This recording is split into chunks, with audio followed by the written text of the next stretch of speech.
Welcome to this very special edition of The Author's Voice with KAJ, a show where we explore the stories behind the stories. Here we dive into the worlds created by authors, discover their inspirations, and ensure that you walk away enriched and inspired.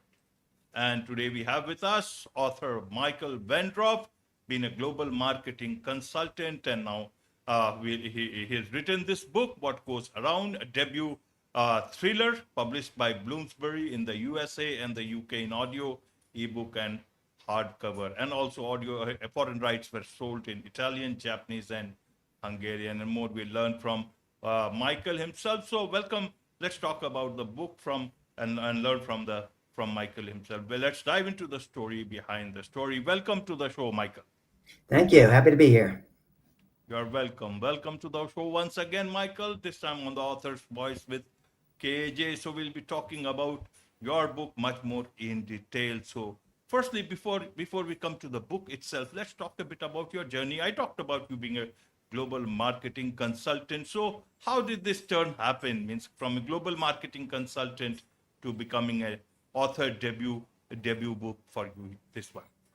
Well, I'd always wanted to be an author. I always wanted to write a book. And actually, the impetus for that was something my mother said to me the second I was born, or so I'm told. I was put on her chest. She looked deeply into my eyes and she said, "Oh, how nice to see you again."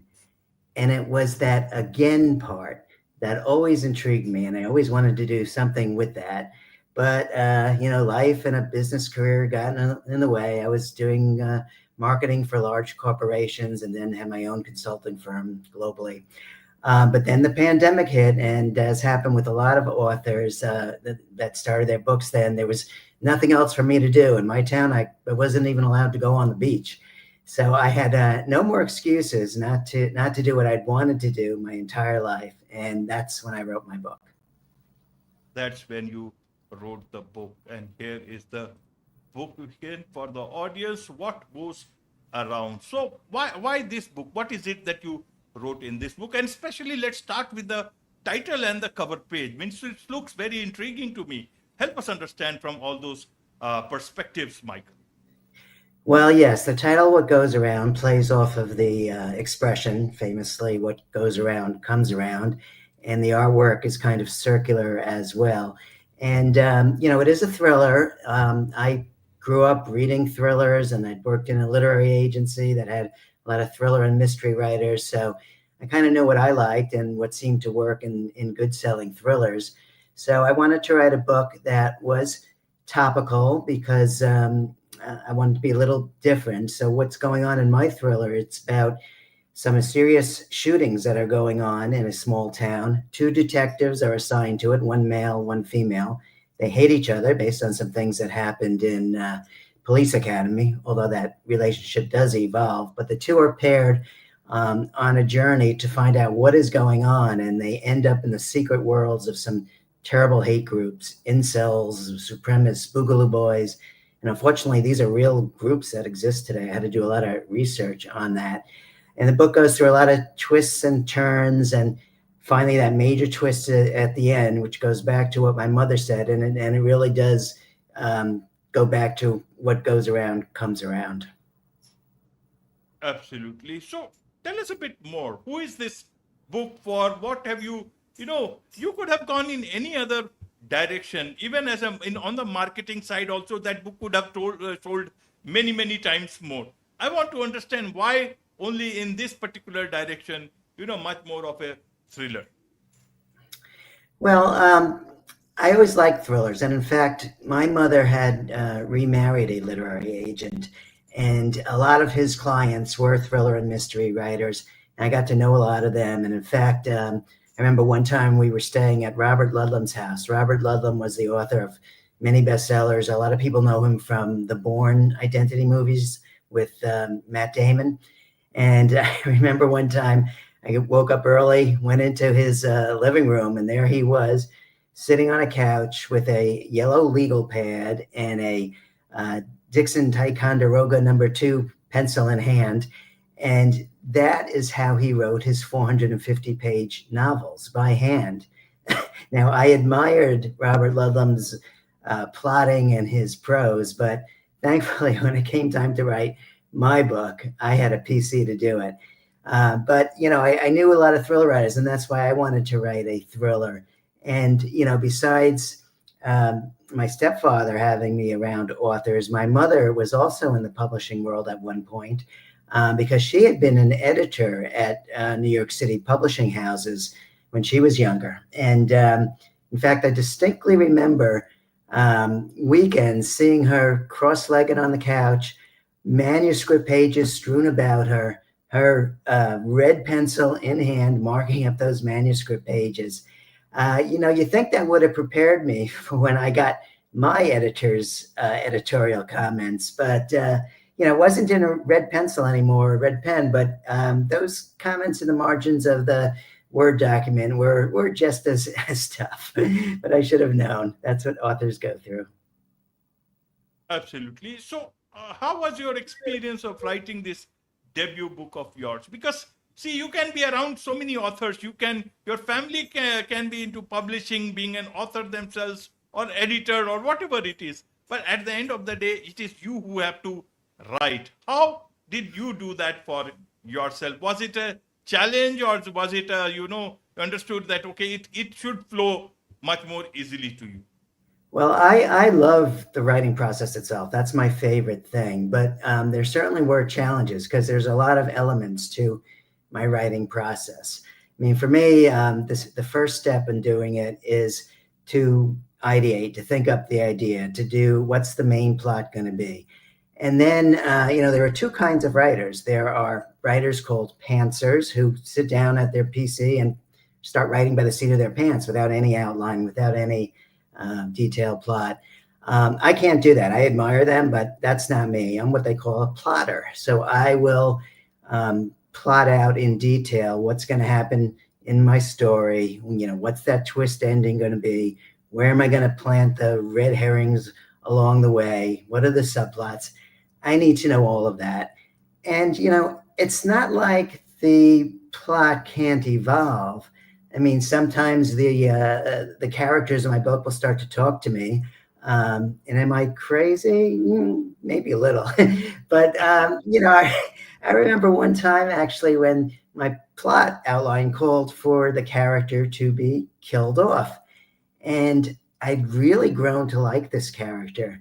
So I couldn't do it. I couldn't kill the character off. So I had to change the plot a bit. And then, in fact, there was another time when I also had to kill out a character that I'd grown to really, really like. And this time I did kill the character off. And then for the whole next week, I was so depressed. My wife's yelling at me, "What's wrong with you? These aren't real." But to an author, these characters are real. You're living with them a long time. They're real. So number one is plotting it out. Number two is to research the book. And, these days with AI like ChatGPT, you can be more efficient at researching. Back when I wrote this one, it was really just Google to learn about all, I didn't know much about guns or these crazy groups. So a lot of research. But what I found actually is that the best way to do research is to talk to the real people. So I was lucky. I got to talk to FBI agents, since I have FBI agents in my book. I got to talk to a chief of police in my town. I got to talk to a female detective, which was very important because I have a key character that's a female detective. And that was very helpful. I got a lot of insights from her and anecdotes that made their way into the book. So, it's important to talk to characters that are going to be in your book, the type of people that'll be in your book.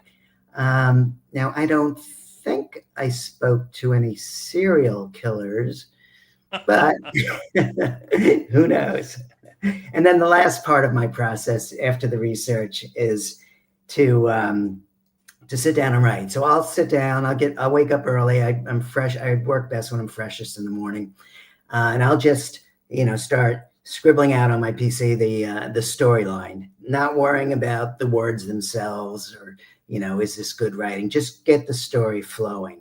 And then, let's say that's day one. Then the next day, I'll start off in the morning going over what I'd written the day before. And that's when I try and make it into real writing. Make sure every word fits with the other words in the sentences, every sentence fits with the others in the paragraph. Add the metaphors, add the analogies, maybe some alliteration, do all of that stuff. And then, when I'm done with that, I'll start just, getting the story flowing, getting the words moving again. And I'll have that day by day, get the words out, review what I'd written, get the words out. And I'll do that every day until I can write my two favorite words, which are the end. Absolutely. What about feedback? Means normally authors do take feedback along the way so that they can, refine it. Not only just the editors, but also, some part of the, would-be readers. I understand there are groups and all. What was your thing? Did you require that, or it went straight to the editors? No, I think it's important to get feedback before the book starts getting shown. There are a lot of writers who do belong to writing groups and they get feedback that way. My initial feedback was from my family. And, some people in my family are avid thriller readers. So I got some good feedback from them. And then I did what a lot of other authors do, which is called go out to beta readers, NBTA. And, those are people generally, they could be friends, but they read a lot in your category. So in my case, thrillers. And I gave them the book to read. I gave it to 3 people. And they all gave me very good feedback. I changed some things based on that feedback. And then when that was over, then I felt the book was good enough for my agent to show it around. And, what I learned in terms of, editorial and changes from that process is that when I wrote my 2 favorite words, the end, that was clearly not the end of the process. What I found is there's all sorts of different editors at a traditional publishing house like Bloomsbury. First there's the acquiring editor, the editor that buys your book. And that editor, I would say, is more like a strategic editor. Might say things, very big picture, might say things like, this book needs a prologue, or you need to move this action from the end of the book to more of the middle of the book, more big picture stuff. Then there's a line editor, and the line editor is like it sounds, goes through every line in your book and, wants to make sure it's the best that it could be. And after that, of course, each stage I'm having to, go through my entire book again. And after that is the copy editor. And the copy editor's job is really to do things like, check facts if you're writing about guns or dates, make sure that you didn't say that, Jill had green eyes in chapter 2 and brown eyes in chapter 8, that type of thing. Keep track of all those details and make sure they're right. And after that is a proofreader. And of course, a proofreader wants to be a copy editor, and a copy editor wants to be a line editor. So they're all trying to do this extra stuff to show how good they are. But the proofreader, but they're all extremely valuable, obviously, people. So I thought I was finally done. And then my publisher comes to me and says, hey, Michael, the hardcover type was just set on your book. You need to go read it again and make sure nothing happened in that process and no type fell out. I can't tell you how many times I read my book. It's a good thing I like it. Absolutely, absolutely. But what about, what's the trick to land, Bloomsbury, and then you have the ebook, hardcover covers, Italians, selling rights, language rights in Italian, Japanese, Hungarian. Means all these things, normal authors, they struggle a lot. How did you manage? Any tips for new authors? Well, I mean, besides writing a good book, the key is really, make sure you get a good agent. So a literary agent is really the person that is the go-between between an author and the publisher. And publishers these days will not look at your manuscript unless it comes from a literary agent. And, some people say that it's harder to actually get a literary agent to take you on as a client than it is for that agent to then get your book published. Because, it would not be unusual to reach out in what's called a query process to 100 agents, and you can get rejected by 100 agents. But if you find that one that likes your story, then it could be golden and it could work out really well. So I was lucky that I had a good agent, and there was a lot of interest from publishers around the world, and a lot of interest from people that do audiobooks and all these different versions. In fact, the paperback edition comes out in a couple of weeks, and my hardcover had sold out. So it's a tough process, but to all those budding authors, it could work out really well. But you just have to be persistent. Got to keep at Absolutely. it. Absolutely. So, to repeat my earlier question, who is this book for? Only for people who love thrillers, or is it for a much more wider audience? Help us understand from that point. Well, if you love mysteries and thrillers, it's definitely for you. But I think, there's also a wider message in it. And, it's really about the everlasting bonds that transcend time. So, if you like the movie The Sixth Sense, you'll like this too. So I think it reaches that. And what I found in the research so far on who's buying the book, there is some research, and it shows that it appeals to both men and women. And I was very happy about that. I wanted it to appeal to both. So, I've got a lot of action in there, which a lot of the men appreciate, and I've got a lot of emotional and romantic elements to it as well. It looks like it's appealing to anyone age 25 and up, and both male and female. So it's been good. And I was just lucky that I also got a lot of really nice quotes from best-selling authors who were willing to actually read my book, and they said such nice things about it. Like J.D. Barker, who's been a #1 New York Times best-selling author, said that Wendroff expertly weaves a narrative that begs just one more page. And that's exactly what I wanted. I wanted it to be a page turner. I wanted people to not be able to put it down. And some of the tricks, or the way I write really to do that, is I write in short chapters. And I guess the original author who did that was James Patterson, but I like the way he had written his early books. And I try to end each of the short chapters on some kind of hook. It could be an emotional hook. It could be a physical hook, just some kind of cliffhanger that'll make the reader want to go to that next page. And then at that next chapter, I'll try and start each chapter with a very interesting first line to also, keep the pages turning. And that's what I like. So many people have said, "Oh my God, you kept me up all night," that type of thing. They couldn't put it down. And that's so gratifying for an author. I'm very happy with the way it's all worked out. I'm lucky. Absolutely, absolutely. So, you wanted to write those two little words, the end, and J.D. Barker says in his comment, just one more page. So, this is the first book? Any more book after this? Anything else in the pipeline that you want to tell the Absolutely. world about? Absolutely. I'm writing my second book right now. I'm about in the middle of it. Of course, it's another thriller, because I believe that, authors, for the most part, should be like brands and give their readers the type of book they expect from you based on what they saw in the past. So it's another thriller, and it's kind of a prequel because it does include the two main characters from What Goes Around. So they'll be in it as well, and having a ball writing it. It's a lot of fun. Absolutely, it's a lot of fun for you, and a lot of things for the audience here. So, for a lot of people who would want to connect with you, learn more from you about your journey, also about the book, what's the best way for them to do so, Michael?